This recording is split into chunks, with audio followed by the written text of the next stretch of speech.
أعوذ بالله من الشيطان الرجيم.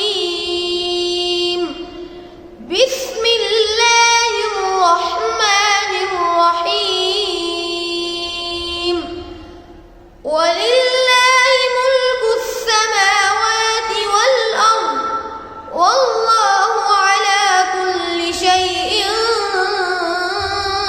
قدير. إن في خلق السماوات والأرض واختلاف الليل